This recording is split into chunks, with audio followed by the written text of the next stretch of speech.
Après avoir publié près de 700 vidéos l'an passé et obtenu plus de 100 000 vues seulement, j'ai finalement compris pourquoi je n'arrive pas encore à gagner de l'argent sur YouTube. Voici une liste des 5 pires erreurs que j'ai commises. La première erreur, c'est au niveau du choix de la niche.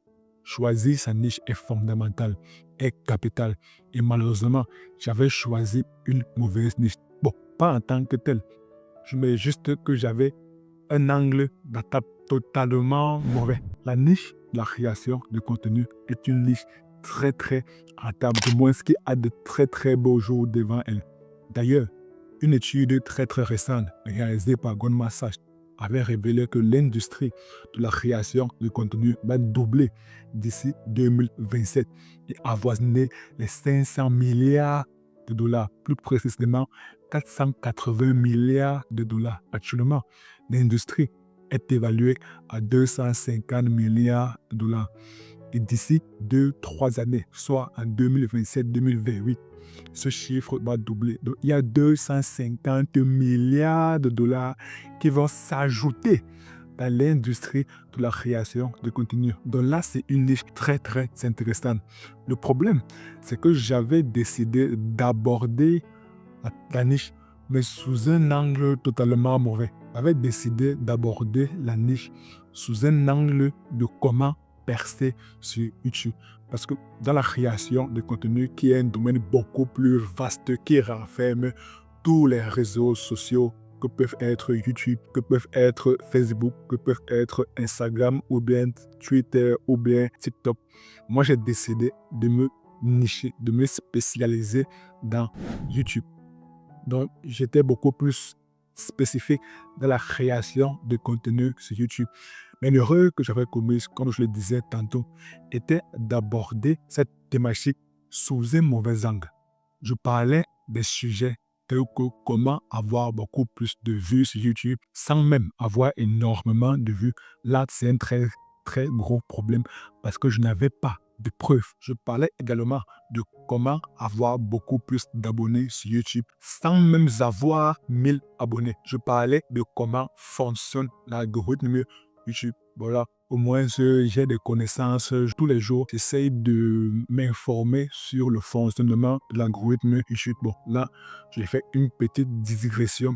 La plupart des personnes s'inquiètent du fait que l'algorithme YouTube joue en leur défaveur, notamment les petits youtubeurs. Ça, ce que la plupart des youtubeurs ne comprennent pas, c'est que YouTube est là pour servir l'audience déjà présente sur la plateforme. Le but de l'algorithme YouTube est de conserver le maximum de personnes le plus longtemps possible sur la plateforme. Pour cela, elle doit répondre aux besoins, aux intérêts des spectateurs déjà présents sur la plateforme. Car, comme j'aime à le rappeler, l'être humain est foncièrement égoïste. Et si YouTube souhaite remplir ses objectifs, alors elle doit répondre aux intérêts des spectateurs, de l'audience, des internautes présents sur YouTube. Donc l'algorithme YouTube se soucie de l'audience déjà présente sur YouTube. Donc un YouTubeur devrait moins se soucier des robots de YouTube, devrait moins se soucier de l'algorithme de YouTube, mais beaucoup plus se soucier sur les intérêts de l'audience. En se souciant des intérêts de l'audience, YouTube sera son allié. L'algorithme YouTube ne sera pas son ennemi. L'algorithme YouTube et le YouTubeur poursuivre les mêmes objectifs, à savoir satisfaire l'audience. D'ailleurs, la raison pour laquelle je m'ai dit, un YouTubeur est un partenaire à YouTube. D'ailleurs même, cela se vérifie par l'appellation programme partenaire YouTube. Et YouTube rémunère plus de 55% les revenus qu'elle perçoit. Donc YouTube accorde énormément d'importance au partenariat avec les YouTubeurs. Un YouTubeur est un partenaire à YouTube. Là, je referme la parenthèse de l'algorithme YouTube. Comme je l'ai mentionné, l'erreur que j'ai commise était de parler des thématiques qui étaient autour de comment avoir beaucoup plus d'abonnés, comment avoir beaucoup plus de vues, comment fonctionne l'algorithme YouTube. En fin de compte, après avoir réfléchi longuement à tête froide, je me suis rendu compte que ce ne sont pas des thématiques qui intéressent la plupart des personnes. Ne pas savoir comment avoir beaucoup plus de vues n'empêche pas à la plupart des personnes de mal dormir la nuit. Moi, il fut un moment où ne pas savoir comment avoir un maximum de visibilité m'empêchait littéralement de dormir la nuit. Ou du moins, me faisait dormir un peu plus tard que d'habitude parce que j'étais en train de réfléchir aux stratégies pour gagner énormément de visibilité. Car j'ai fini par comprendre que pour avoir de l'argent, il va falloir au préalable avoir un maximum de visibilité. Ça, c'est la base, non seulement dans le business, mais aussi dans la vie en général. Donc la visibilité était un élément qui clairement m'empêchait littéralement de dormir la nuit. Et malheureusement, ce n'est pas le cas de la plupart des personnes. Raison pour laquelle j'ai tendance à dire qu'une très très bonne niche sur YouTube doit se ranger dans l'un des 3 grands domaines suivants. Le domaine de la santé. Comment améliorer la santé? Ça peut être par la perte de poids, ça peut être par la remise en forme, ça peut être par le fait de gagner beaucoup plus de muscles. Le deuxième grand domaine, le domaine de les relations. L'être humain est un animal social. L'être humain a besoin d'interagir avec les autres. Donc, comment améliorer la qualité relationnelle, soit avec ses amis, soit avec ses collaborateurs, soit avec son patron, soit avec sa copine ou bien son copain. Les relations humaines sont un domaine très, très important pour l'être humain en général. Et le troisième grand domaine, c'est le domaine de l'argent. Comment dépenser moins, comment avoir beaucoup plus d'argent. Les finances personnelles, tout ce qui touche autour de l'argent, tout ce qui touche autour du business, tout cela rentre dans le grand domaine de l'argent. Si vous remarquez bien, cela donne un acronyme RSA, relation, santé, argent. Raison pour laquelle j'ai tendance à dire que pour devenir riche, il va falloir augmenter son niveau de RSA, augmenter son niveau de qualité relationnelle, augmenter son niveau de qualité au niveau de la santé et augmenter son niveau d'argent, son niveau financier. Richesse égale à RSA. Et une bonne niche sur YouTube devrait se rabliger dans au moins l'un de ces 3 grands domaines. Car dans ces domaines-là, il y aura toujours de la demande. La demande ne s'estompera jamais. J'insiste énormément sur ce point de la niche parce que c'est très très important. Avoir une mauvaise niche augmente les difficultés sur le fait de percer sur YouTube, de percer sur les réseaux sociaux et par conséquent de gagner de l'argent. Très important au départ de bien définir sa niche et ne commettez pas l'erreur que moi j'ai commise au départ à ne pas définir sa niche dans l'un des 3 grands domaines évoqués, à savoir le domaine des relations, le domaine de la santé et le domaine des finances. La deuxième grande erreur que j'ai commise, c'est au niveau du MIT. Ici, je ne parle pas de l'université américaine Massachusetts Institute of Technology. Non, je parle tout simplement du M miniature ID de vidéo et T le titre de la vidéo. La miniature, c'est le premier élément qu'un spectateur regarde.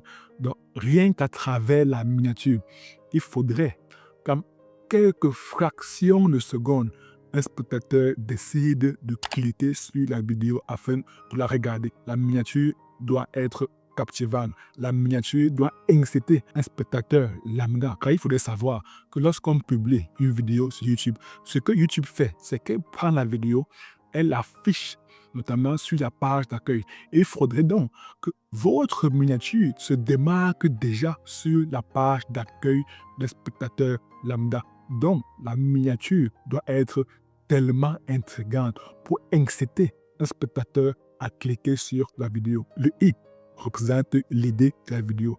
Là rejoint le point précédent au niveau de la niche. Donc, je ne m'attarderai pas énormément sur ce point. Le troisième élément, c'est le T, le titre de la vidéo. Le titre a pour rôle non seulement de renforcer la miniature, parce que le titre est le deuxième élément qu'un spectateur regarde.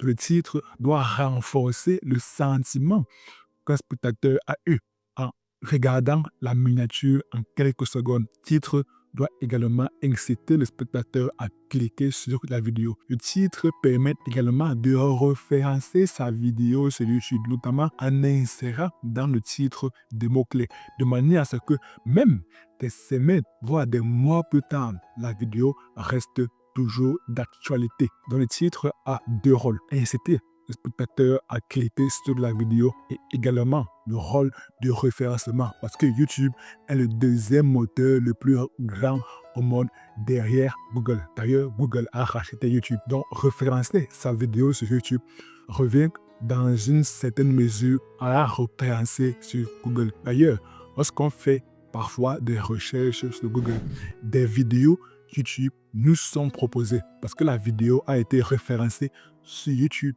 mais également sur Google. YouTube étant une entreprise au sein du grand groupe Google. D'ailleurs, chaque année, 10% du chiffre d'affaires de Google proviennent de YouTube. Ça démontre bel et bien que YouTube est une entreprise incluse dans Google. La troisième erreur était de ne pas avoir une équipe beaucoup plus tôt. J'ai fini par comprendre que seul, on va plus vite, mais ensemble, on va plus loin et plus vite encore.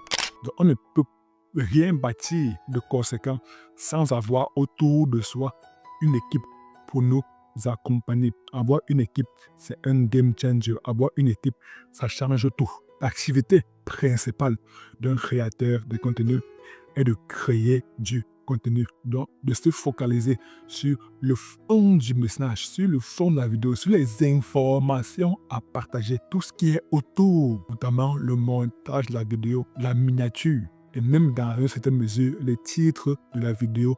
Tout cela représente le packaging de la vidéo. Mais l'information à partager dans la vidéo, c'est ça qui représente le cœur même de la vidéo. Ça qui représente la qualité de la vidéo. J'imagine qu'un youtubeur est un entrepreneur. Un entrepreneur, il se concentre à améliorer la qualité de son produit. Et généralement, les grands entrepreneurs ont une équipe de commerciaux pour leur permettre non seulement de bien marketer la vidéo, mais également de bien vendre la vidéo. Donc, les grands entrepreneurs ne se concentrent pas sur tout ce qui est marketing et vente. Ils se concentrent davantage à améliorer la qualité de leurs produits. Un youtubeur, c'est pareil, à mon sens. Un youtubeur devrait se concentrer à améliorer la qualité de ces vidéos, notamment à améliorer les informations qu'il partage, qu'il véhicule dans sa vidéo. Et devrait donc avoir autour de lui une équipe de monteurs, une équipe de graphistes et une équipe même de community manager pour permettre de marketer la vidéo et de bien vendre la vidéo. Le montage permet d'améliorer l'expérience de visionnage. La miniature et le titre permettent d'inciter, ce qui représente le packaging de la vidéo, permettent d'inciter le spectateur à cliquer sur la vidéo. Tout cela, ça joue le rôle de marketing. Le community manager, c'est pour bien publier la vidéo sur YouTube, optimiser la vidéo sur YouTube de manière à ce que YouTube soit un allié, de manière à répondre exactement à ce que veut l'algorithme YouTube. Toutes ces personnes qui accompagnent le YouTubeur, tout cela, moi, je les considère un peu comme des équipes de commerciaux pour permettre de bien marketer et pour permettre de bien vendre la vidéo. La quatrième erreur était d'avoir négligé la TikTokification.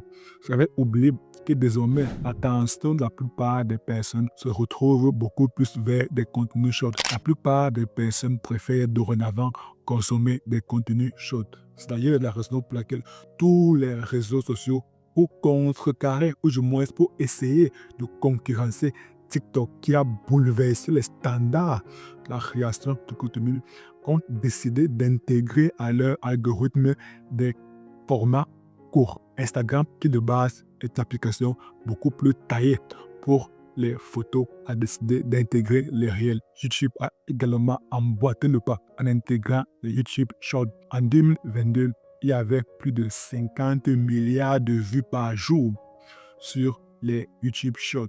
Et seulement un an plus tard, soit en 2023, ce chiffre est passé à 70 milliards de vues sur les YouTube Shorts par jour. Donc, tous les réseaux sociaux sont en train de se batailler pour avoir l'attention des personnes qui, désormais, est beaucoup plus sur les shorts.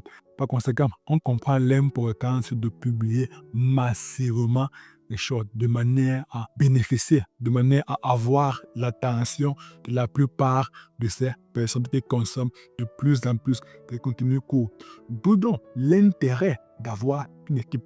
Car en ayant une équipe, notamment des monteurs qui me permettent de me libérer le temps pour le montage. Car comme je l'ai mentionné, le montage vidéo est une activité chronophage et énergivore. Donc, une fois que j'ai délégué cette tâche de montage vidéo, une fois que j'ai délégué la tâche de conception des miniatures YouTube, j'ai maintenant du temps pour créer des shorts et pour publier massivement des shorts sur YouTube. Dans le passé, je n'avais pas conscience de cela. C'est après avoir lu le livre de Gary Vee intitulé Day Trading Attention que je me suis rendu compte que dorénavant, la plupart des personnes préfèrent consommer des shorts.